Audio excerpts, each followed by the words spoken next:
खुशियाँ। तो कुल मिलाकर के क्षमा मांग लिया राजा ने। कल ये कथा बहुत विस्तार से मैंने कही थी। क्षमा मांग लिया, और वरुण देव तो देव हैं, और जो देव और संत होता है वो अगर आप क्षमा मांग लेंगे वो तुरंत माफ भी कर देते हैं। माफ कर दिया। लेकिन हरिश्चंद्र को एक चीज समझाया कि देखो तुम इस देश के राजा हो, मैं तुम्हें श्राप नहीं देता, लेकिन समझाने के लिए कि जब राजा ही, देखिए भ्रष्टाचार, जो लोग व्यवसाय में हैं वो इस बात को समझते हैं, भ्रष्टाचार नीचे का कर्मचारी नहीं करता। भ्रष्टाचार शुरू होता है ऊपर से।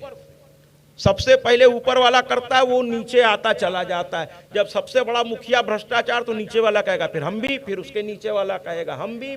ये संक्रमण की तरह ऊपर से नीचे भ्रष्टाचार फैलता है। अगर ऊपर वाला ठीक है, घर का मुखिया सही है, तो बाकी परिवार को हिम्मत नहीं कि गलत काम कर दे। लेकिन जब घर का मुखिया गड़बड़ है महाराज, तब तो फिर तो आनंदे आनंद, जिसको जो मन में आवे करो। और कोई कहने जाए तो कह देगा पलट के, पहले तुम अपने को देखो। जो बाप खुद शराब पिएगा अपने बच्चे को कैसे रोकेगा शराब पीने से? वो कहेगा तुम भी तो पीते हो। इस बात को आपको समझना होगा महाराज। बड़ा मुश्किल है। माँ बाप बनना आसान है, वो तो बायोलॉजिकल नियम में बन जाएंगे आप, लेकिन वास्तव में माँ बाप बने रहना ये साधना है महाराज। हर जगह साधना है। आपको मर्यादित रहना होगा अपने बच्चे में मर्यादा लाने के लिए। अपनी बहुत सी इच्छाओं का त्याग करना पड़ेगा अगर अपने बच्चों को आप ऊंचे जगह ले जाना चाहते हैं।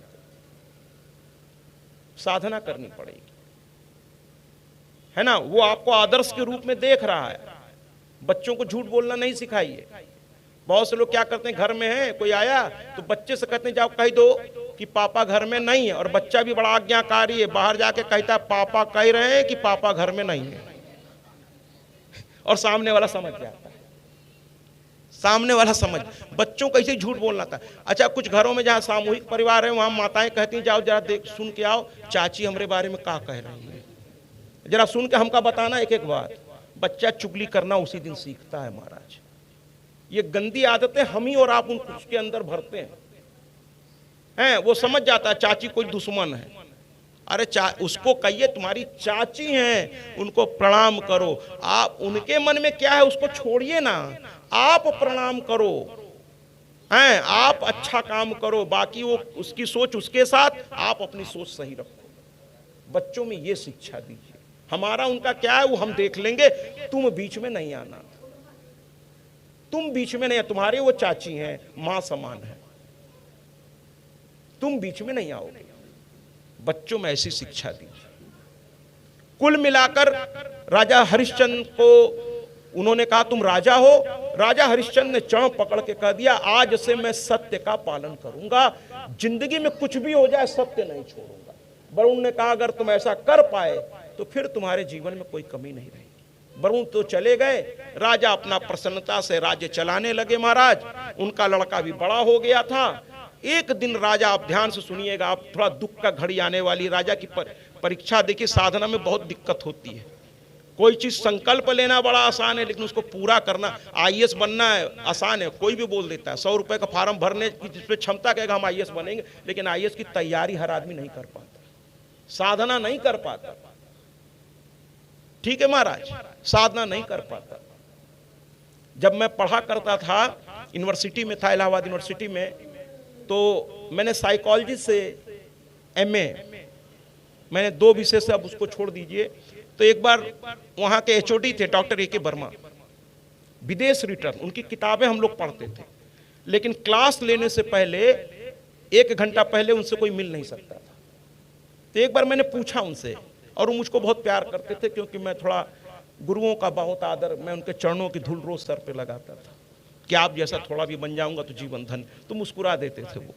तो मैंने कहा सर आप इतने विद्वान हैं, आपकी लिखी किताबें विद्यार्थी पढ़ रहे हैं, फिर भी क्लास से पहले आप 1 घंटा अपना कमरा क्यों बंद कर लेते हैं, आधा घंटा पहले?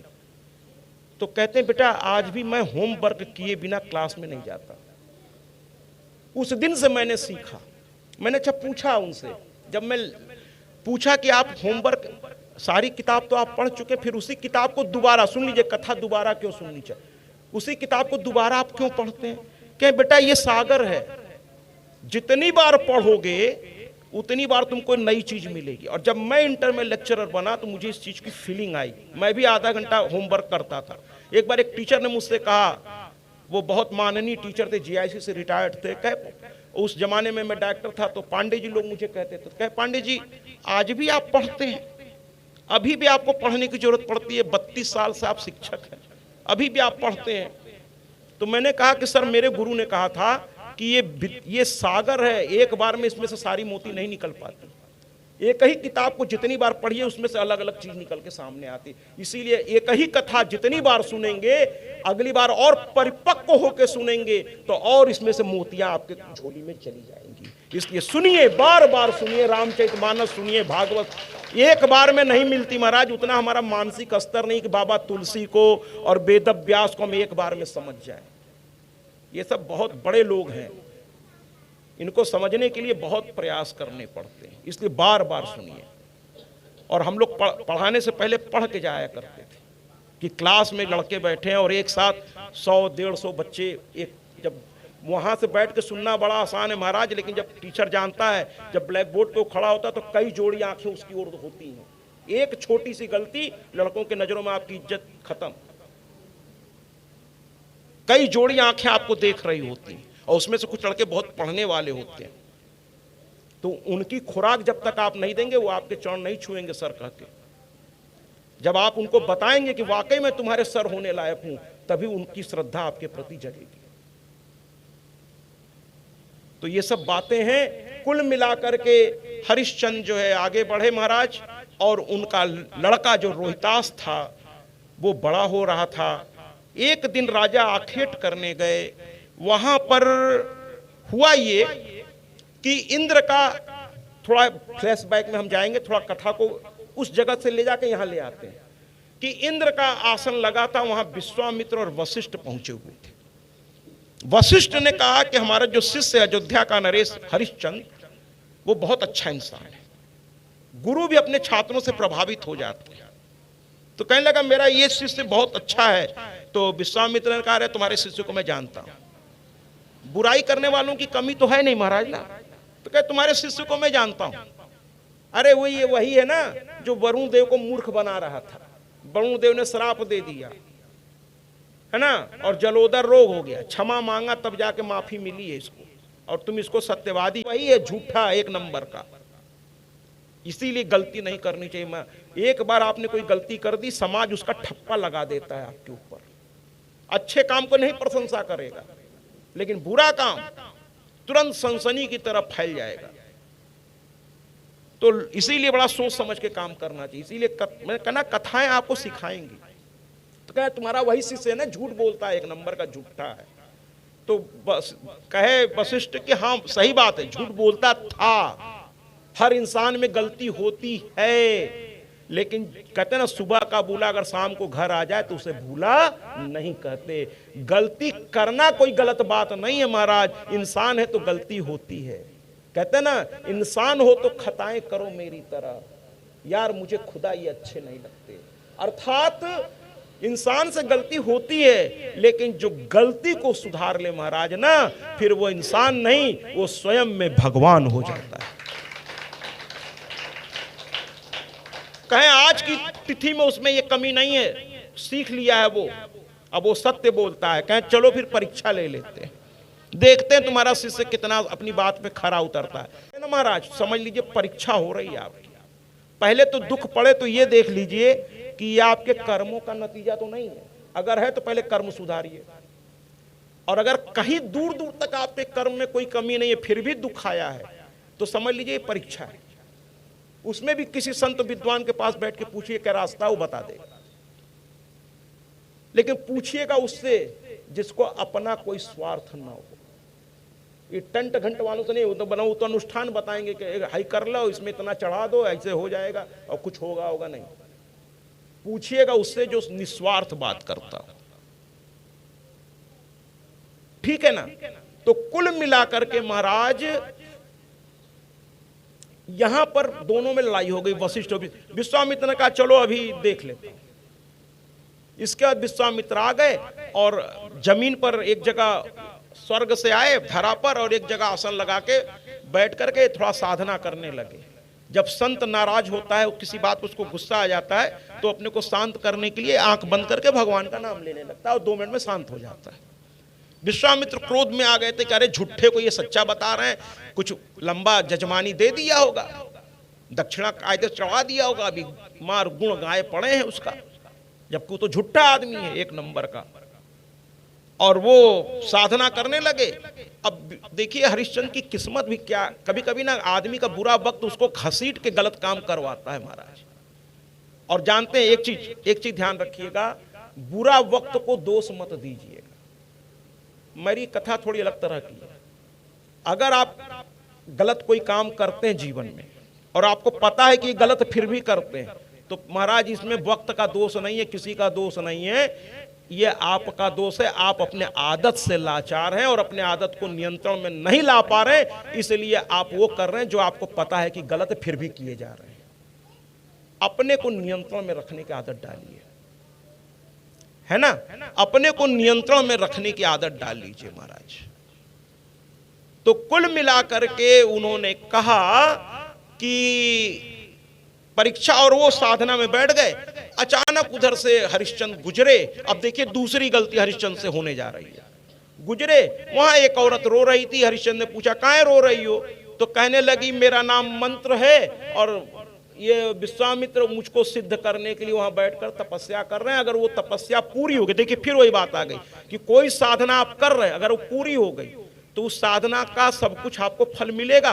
तो जितने भी जैसे मान लीजिए आप कोई अच्छा काम करने चलिए, बुरा काम करने चलिए, देखिए विघ्न नहीं पड़ेगा। आप कभी आजमा के देख लीजिएगा।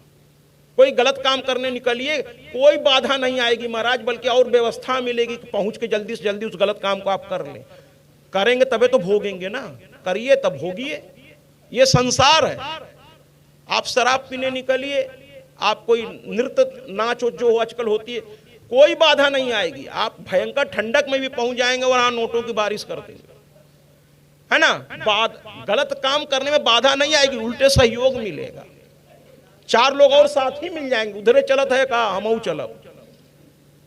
लेकिन अच्छा काम करने जाएंगे तो सबसे पहले आपका मनवे आपको रोकेगा, जो कि वो जानता है ना कि अच्छा काम कर लिए तो आपके पाप को जल के भस्म होना पड़ेगा। आपके घर से नकारात्मक ऊर्जा, और भैया आपके घर में वो नकारात्मक ऊर्जा बड़े आराम से है, खूब खा रही है, पी रही है और आपको सता रही है। काहे को घर छोड़ेगी महाराज, काहे को घर छोड़ेगी? डॉक्टर साहब कहीं घबरा ना जाए कि हम सर मतलब महाराज जी को भी खूब अच्छे से खिला पड़ा, कहीं हो ना घर छोड़े कल को तो क्या करेंगे। लेकिन मैं बुरे बातों की बात कर रहा हूं कि बुरी चीजें जो हैं उनको खुराक मिलेगा तो काहे आपका घर छोड़ेंगी। और उनकी खुराक क्या है? घर में मदिरा आवे, मांस का भक्षण हो, एक दूसरे को आप गाली दें, एक दूसरे पे डंडा लेके चढ़े रहे, उनकी यही सब खुराक है महाराज। ये जितना खुराक आप घर में देंगे वो उतने ताकतवर होंगे। लेकिन अगर आप संकल्प ले लें कि हम माँ की जोत जलाएंगे, 9 दिन की कथा रखेंगे, अब वो घबरा जाएंगे, क्योंकि माँ की जोत जली नहीं कि उनको भागना पड़ जाएगा, घर छोड़ना पड़ेगा। तो वो आपको सबसे पहले आपकी कमजोरी ढूंढेंगे। भूत प्रेत, चलिए आप भूत प्रेत बहुत यहाँ मैं सुन रहा हूँ, मैं समझाता हूँ कि भूत प्रेत में ताकत नहीं होती महाराज, सुन लीजिए। मैं बिना उनसे डरे ही बात कर रहा हूँ कि उनमें ताकत है। वो करते क्या है सुन लीजिए, वो आपकी कमजोरी ढूंढते हैं। कोई भी, चलिए उसको निगेटिव एनर्जी कह लीजिए, भूत प्रेत कह लीजिए, जो कहना हो कह लीजिए, वो आपकी कमजोरी बस उसको वो उठा देते हैं, उनका काम बन जाता है। आपने कथा के लिए सोचा, माँ का संकल्प लिया, जोत जलाएंगे, घर के सारी नेगेटिव एनर्जी को खत्म करना है, बहुत अच्छा संकल्प आपने ले लिया। लेकिन सबसे पहले आपके मन की कमजोरी है आलस, उसको वो छेड़ देंगे। अरे कौन इस सब चक्कर में पड़े, आपका मन ही आपका दुश्मन हो जाएगा। अरे सीखना हो तो डॉक्टर अखिलेश कुमार गुप्त से सीखिए, कितनी दिक्कतों के बाद। लेकिन ये कोई एक बार कथा नहीं करा पाता महाराज, ये दूसरी बार करा रहे, जा तालियों से स्वागत तो करिए। और कल अपनी धर्म पत्नी से बात कर रहे थे, जबकि ये व्यक्तिगत है, लेकिन अच्छी चीज मैं इसलिए समाज में कहता हूं कि आपको प्रेरणा मिले। तो उनकी धर्म पत्नी ने कहा इतनी ठंडक, तो कहने देखा चुप रहा, ठंडक उंडक नहीं होता, ओकर असली बात समझ। देखिए मैं कोशिश कर रहा हूं आपकी भाषा में और उम्मीद करता हूं सही बोल रहा हूं, ठीक से आपकी भाषा बोल पा रहा हूं कि नहीं। जबकि ये मेरी भाषा शैली नहीं है, लेकिन मैं अच्छा लगता, बड़े मीठा लगता आप लोगों की भाषा शैली। तो कहने लगे किसकी सही बात नहीं समझत हो, हमार माई जब पहली बार पूजा लीन तो वो कमरा में आई। सुनिए जरा सा, ये हो भक्त का भाव। और मैं सुन रहा हूं दोनों पति पत्नी के बीच की बात, वहीं खड़े को लोग बोल रहे हैं और कहें देखा जब दूसरी पूजा भई रही तो उनमें माई दूसर कमरा में। देखिए डॉक्टर साहब हैं भी नहीं सामने, ऐसा नहीं कि मैं मुंह देखी उनकी प्रशंसा कर रहा हूं, प्रशंसा तो मुंह से अपने आप निकलती, करना नहीं पड़ता। उनमें एक अच्छाई है, बाद में वो सुनेंगे अपना यूट्यूब पर और भी जगह तो उनको पता चलेगा उनके बारे में इतनी अच्छी चर्चा हुई है, या उनकी धर्मपत्नी बताएंगे कि महाराज जी ने आज ये चर्चा की। तो कुल मिलाकर के कहीं देखे दूसर जब पूजा भवा रहा, मैंने एक पूजा उन्होंने अपने घर प्रवेश में किया होगा तो किसी कमरे में मैया को रख करके पूजा, माँ के भक्त हैं वो, कर ली। दूसरी बार यानी जब मेरी कथा हुई तो दूसरे कमरे में मैया विराजमान हो गई। तीसरी कथा में डॉक्टर साहब ने कहा कि देखा था अब मैया जाके कहां विराजमान हो गई, पूरे घर में तोहरे हमार माई घूमत हईन आ तो के भाग अच्छा नहीं लगत बा, तालियों से स्वागत करिए। कहें ये जगदम्बा लोगन के घर में एक कमरा में नहीं औतीन, हमारे यहाँ पूरे मकान में घूम रहा हईन, तो एक एक सराहा। और अब की बार माई ऐसा बैठा है कि 9 दिन तक वहीं विराजमान हैं, और जौने दिन पूजा पूरा हो जाई सीने से लगा के माई के ले आया अपने पूजा घर में, फिर देखा का होत बा।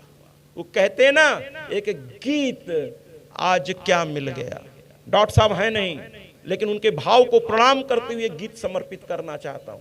मैंने देखा कि एक व्यक्ति ऐसे भी समझा सकता है अपनी पत्नी को, कहें ठंडा गर्म कुछ नहीं होत बा, माई देखा कहां कहां गई, आज तोहरे घर में आज माई घूम रहा है तो के खुशी से नाचे चाहिए कि माई घूमत है, ब्रह्मांड के जननी तोहरे घर में कितना तो के मानत है कि हर कमरा कमरा में घूम रहा है।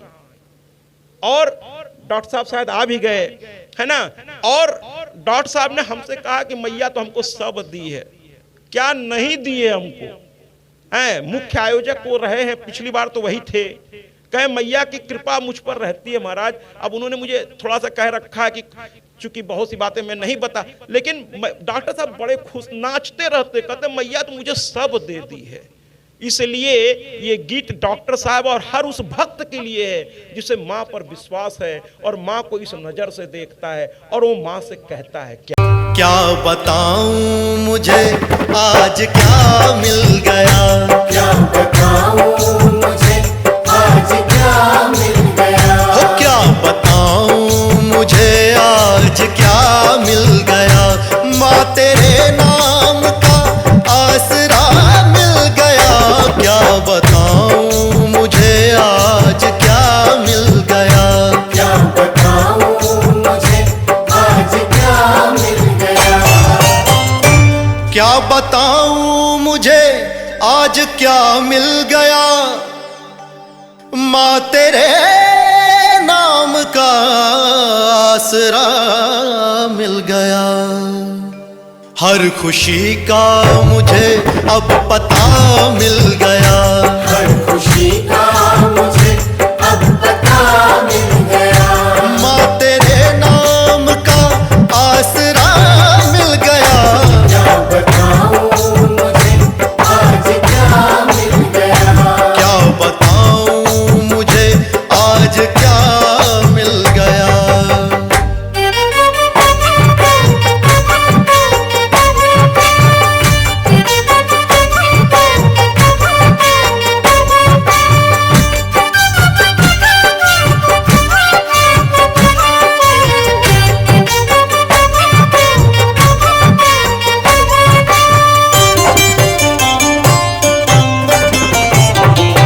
छोड़ कर ये जहां माँ के घर पे चले, माँ के घर पे चले, माँ के घर पे चले, हर खुशी मिल गई माँ के आंचल तले, माँ के आंचल तले, माँ के आंचल तले, छोड़ कर ये जहां माँ के घर पे चले, हर खुशी मिल गई माँ के आंचल तले, जिंदगी को नया रास्ता मिल गया, जिंदगी को नया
और माँ का ये भाव जो डॉक्टर साहब का था वो मैं आप तक पहुंचाना चाहता था और डॉक्टर साहब भी आ गए। अच्छा है, बहुत अच्छा है। और इसकी कुछ लाइनों को अगर आप ध्यान से देखें कि मैं दर दर भटकता रहा, कब? जब तू नहीं मिली। मैं आपसे हाथ जोड़ के कहता हूं, खास तौर पे इस क्षेत्र के वासियों से, कि ये जो आप लोग भूत प्रेत और ये सब ओझा ओझा के चक्कर में पड़े हैं महाराज, इनसे दूर हो जाइए। ये सब मैं सिर्फ इतना कहूंगा कि सही ज्ञान से चीज को सही आप समझ पाएंगे। और ज्ञान ले आने के लिए एक ही तरीका, कल मैंने थोड़ा व्यंग में बोला था कि भूत प्रेत गांव में ज्यादा काहे रहते हैं, शहरवा में काहे नहीं रहते? उनको पिज्जा पसंद नहीं है क्या? मॉल्स पसंद नहीं है क्या?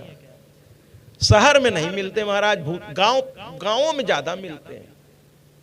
तो मैंने कहा कुछ और था, लेकिन थोड़ा व्यंगात्मक था, बुद्धिजीवी तो समझ गए होंगे, है ना? लेकिन मैं उसको और क्लियर कर देता हूं महाराज। ये अशिक्षा की वजह से होता है महाराज। शिक्षित व्यक्ति को पता है किस पर हमें भरोसा करना है और किस पर नहीं करना है ना? देखिए, शहर में ऐसा समस्या नहीं है महाराज। क्या वहां इंसान नहीं है क्या? अरे महाराज, एक चीज मैं बता दूं, हाथ जोड़ जोड़ के कहूंगा आपसे, किसी स्त्री या पुरुष में जो इस संसार में पैदा हुआ, उसमें ये ताकत नहीं है कि कोई जादू मंत्र करके कुछ आपके ऊपर, सब कुछ ऊपर से तय होता है महाराज। भगवान की इच्छा के बिना न तो आपका जन्म हुआ है और ना आपकी मौत होगी महाराज। ये बात सत्य है। और अगर इतना पावरफुल संसार में लोग होने लगे, तब तो भैया यहां गली में नालियों में पानी नहीं, खून बहेगा महाराज। क्योंकि पता नहीं कब किससे किसकी दुश्मनी हो जाए और वो खुद भाव में चले जाएंगे। और जब खुद भाव में चले जाएंगे तो आपको भी उस भाव में ले आएंगे और ईश्वर को आप अपने नजदीक महसूस करने लगेंगे। और जिस दिन ऐसा हो गया, उस दिन कल्याण आपका कोई रोक नहीं पाएगा। तो डॉक्टर साहब का जो भाव है ऐसा ही है महाराज, हैं कि मां के प्रति उनका भाव है। कुल मिलाकर के वशिष्ठ, विश्वामित्र जी वहां विश्वामित्र साधना में बैठे थे। एक औरत ने कह दिया हरिश्चंद्र से कि देखिए ये साधना कर रहे हैं। वो गुस्से में गए और जा करके कह दिए, क्यों यहां बैठे हो? अब कोई संत का अगर आप अपमान कर देंगे महाराज, तब तो विनाश होगा ही होगा। विश्वामित्र वहां से उठ गए, कहने लगे तुम राजा हो इसलिए तुम्हारी जो इच्छा हो बोल सकते हो, लेकिन कोई बात नहीं, मैं जाता हूं। उठ के चले गए। एक दिन क्या हुआ महाराज, ये जंगल में आखेट करने गए और वहां ये भटक गए हरिश्चंद्र। अब देखिए वक्त बदल रहा है, संत का अपमान, धीरे धीरे वक्त वापस बदल रहा है। अभी तक सब अच्छा था, लेकिन संत का अपमान परीक्षित ने किया, उनका भी वक्त बदल गया। और संत का अपमान आज हरिश्चंद्र ने भी कर दिया। एक तरफ देवता का पहले ही कर चुके थे, अब बचे थे संत, उनका भी इन्होंने कर दिया। अब कुल मिलाकर एक जंगल में भटक गए महाराज। वहां एक ब्राह्मण से मुलाकात हुई। वो ब्राह्मण थोड़ा छली कपटी की तरह था, है ना? कुछ लोग कहते हैं विश्वामित्र थे, मैं कहूंगा विश्वामित्र नहीं थे महाराज। एक छली, जब आप कर्म गलत करेंगे तो आपको गलत लोगों से ही मुलाकात होगी। अच्छा करेंगे तो अच्छे लोग कहीं ना कहीं टकरा जाएंगे आपसे। और कब कौन अच्छा मिल जाए कोई भरोसा नहीं है, पता नहीं किस रूप में मिल जाए भगवान। भाव सही हो तो अच्छे लोग आपके पास आ ही जाएंगे, है ना? जन्मेजय को ये जो कथा शुरू हुई है, व्यास जी ने सुनाया जन्मेजय को। जन्मेजय राजा थे, तो वो कहने लगे कि कोई विद्वान स्वयं से चलकर अगर मेरे दरवाजे आ गया बिना मेरे बुलाए और आकर कह रहा है कि मुझसे कथा सुनो, तो ये जरूर मेरा कोई बहुत बड़ा पुण्य है महाराज, कोई बहुत बड़ा पुण्य है, वरना कहां इतना नसीब होता है। तो कुल मिलाकर के कोई विद्वान अगर आपसे कह दे ये यज्ञ कराइए, ये अनुष्ठान या ये कथा रखिए, तो अपना सौभाग्य समझिए महाराज, और तुरंत हाँ कह दीजिए। क्योंकि विद्वान सबसे कहता नहीं, कहता उसी से जो इस लायक होता है महाराज। जिसमें भक्ति देखेगा उसी से वो कहेगा भी। अपना सौभाग्य समझिए। जन्मेजय से व्यास जी ने कहा, और जन्मेजय ने कहा सुनाइए महाराज। सुनाइए 9 दिन कथा। पूरा राज्य छोड़ के उसके चरणों के पास बैठ गए, क्योंकि जानते थे कि जीवन का ये 9 दिन अगर मैंने इस कथा को समर्पित कर दिया तो मेरे जीवन का बचा हुआ आगे का जितना दिन है, ये कथा के संपन्न होते ही बाकी का बचा हुआ जीवन का दिन मेरी मैया देखेगी और सब कुछ अच्छा हो जाएगा। इसलिए उस कथा में वो बैठ गए, 9 दिन राज वो छोड़ के बैठ गए। तो कुल मिलाकर के हरिश्चंद्र आखेट में गए, वहां रास्ता भूल गए, और रास्ता भूलने के बाद महाराज एक साधु आया और थोड़ा छली कपटी था। उसने कहा महाराज रास्ता बता दूंगा लेकिन मेरा एक काम है। ऐसे लोगों से बचिए महाराज, ऐसे लोगों से बचिए जो आपके परिवार को ही बर्बाद कर देते हैं, नहीं तो हर फलनिया कुछ कर। अरे उनसे पूछिए कि तुमको आधे घंटे बाद तुम्हारे साथ क्या होगा तुमको पता है? हैं, दूसरे का भविष्य बताने चले हो, पहले अपने बारे में बताओ आधे घंटे बाद तुम्हारे साथ क्या होगा, है ना? किसी को पता नहीं है अगले 10 मिनट में क्या होने वाला है, वो तो ईश्वर को पता है ना? ऐसे लोगों की दुकान बंद कराइए जो आपको गलत भ्रमित करके और आप परिवार तोड़ देते हैं अपने 10 रुपए के चक्कर में महाराज। ऐसे लोगों से बचिए, है ना? और कुल मिलाकर के महाराज हमारे हरिश्चंद्र जी ने उस ब्राह्मण से कहा कि रास्ता बता दीजिए। ब्राह्मण ने कहा बता दूंगा लेकिन कुछ चाहिए। और जो ब्राह्मण को चाहिए भैया आप उससे तो मैं, हाँ आप अपने मन से दीजिए क्योंकि ब्राह्मण देवता है वो अलग बात है, क्योंकि उनकी वही रोजी। चलिए ठीक है दे दिया, लेकिन जिसको सिर्फ चाहिए ही चाहिए ऐसे लोगों से बचिए, ऐसे लोगों से बचिए। तो कहने का तात्पर्य यह है कि उन्होंने क्या क्या चाहिए, कहे हमारी लड़का है और एक लड़की है लेकिन हम गरीब हैं, हमारे लड़के की शादी करा दो और उसमें जो खर्चा हो वो तुम उठा लो, उसमें जो खर्चा हो वो तुम उठा लो। हरिश्चंद्र ने कहा अरे हम राजा हैं, चिंता क्यों करते हो, है ना? कितना खर्चा आएगा, मैं उठा लूंगा, हमें रास्ता दिखा दो। उन्होंने कहा ठीक दिखा दूं, लेकिन तुम पहले संकल्प लो। बहुत से लोग बड़े कलाकार व्यक्तित्व के होते हैं, कहते नहीं बाद में मुकर जाओगे, अभी तो कह रहे हो और जैसे रास्ता दिखा देंगे मुकर जाओगे, संकल्प लो। राजा हंसने लगे, कह रहे मैं राजा हूं, मेरे लिए बड़ी छोटी सी बात है, तुम्हारी शादी विवाह छोड़ो, मैं इतना धन दे दूंगा कि 7 पुश्त तुम्हारी बैठ करके खाएगी तब वो खत्म नहीं होगा, मैं इतना धन दे दूंगा, तुम चिंता ना करो। लेकिन उसने कहा नहीं संकल्प लो। तो कह ले ठीक है। देखिए विद्वान व्यक्ति आपको रास्ता बताएगा लेकिन जिद नहीं करेगा कि यही करबे करो। जो लोग कहते यही करबे करो वो फिर अपना स्वार्थ उनका है। विद्वान व्यक्ति केवल रास्ता बता देगा कि ये आपको करना चाहिए। अब आपकी इच्छा हो तो आप उसके चरण पकड़ के कहो कि महाराज कर दीजिए, लेकिन वो कभी नहीं कहेगा कि यही करना, कभी नहीं कहेगा। लेकिन ये कह रहा है कि कर दो। तो कहने लगे बताओ। तो कहे हाथ में गंगा जल लो, संकल्प करो कि मेरे लड़के को, अब संकल्प लेना शुरू किए महाराज। गंगा जल दिया, तुलसी दे दिया, और हिंदू जानता है गंगा जल तुलसी लेने के बाद तो फिर करना, अगर कह दिया तो करना पड़ेगा। वो कहे मेरे लड़के को, वो बोलते चले गए फ्लो में, कहे मैं पूरा अपना राजपाट सब कुछ इसके विवाह में इसे समर्पित करता हूं। महाराज भी बुद्धि मारी गई थी, चूंकि संत का अपमान कर दिए थे, थोड़ी देर के लिए बुद्धि भ्रमित हो गई उनकी। आपकी गलती ही आपके ऊपर मुसीबत बन के टूटती है महाराज। भगवान किसी को दुख नहीं देता, नहीं देता दुख। भगवान के सब कामें नहीं है, वो तो आपको दुख से निकालने का प्रयास करता है, इसलिए तो भगवान है वो। बुद्धि भ्रमित हो गई और उन्होंने संकल्प ले लिया, हाँ दे दिया, और संकल्प छोड़ दिया। ब्राह्मण ने कहा मैंने ले लिया। दूसरे दिन महाराज आ गए, चूंकि राजा थे वो आम आदमी नहीं थे कि कह दिया और भूल गए, ना ना ना।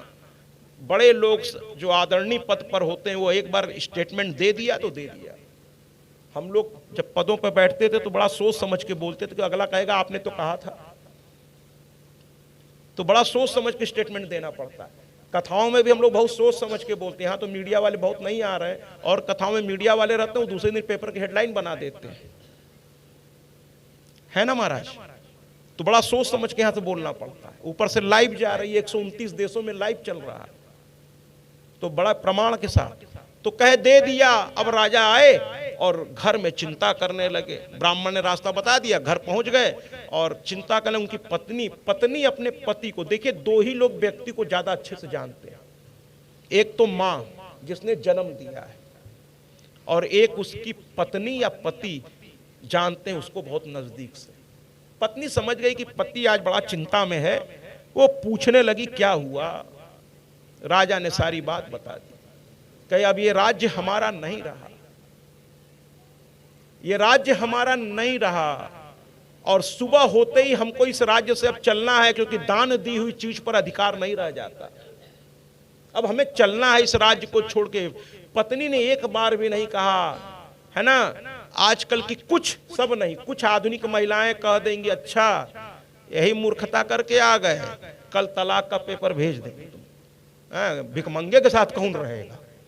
अरे हम तो तुमको समझ के आए थे, तुम सब लुटाए दिए, जाओ, नहीं रहते तुम्हारे साथ। आजकल के कुछ आधुनिक लोग, हम तो कहते हैं इस आधुनिक जमाने में अगर राम तो थे कि एक बार पिता ने कह दिया, वो चले गए जंगल, माँ के कहने पर पिता ने कह दिया। अगर आज का युवा होता तो दूसरे ही दिन हाई कोर्ट खुलते स्टे ऑर्डर ले आता कि कल राजा बना रहे थे, आज कह रहे हैं जंगल जाओ, स्टे ऑर्डर ले आता, फिर युद्ध शुरू होता कायदे से। आजकल का जमाना अलग है महाराज। लेकिन उस जमाने में पत्नी ने कहा कि आपने धर्म के नाम पर कोई जुआ नहीं खेला, कोई लॉटरी नहीं खेली। कृपया कथा की ओर ध्यान रखें।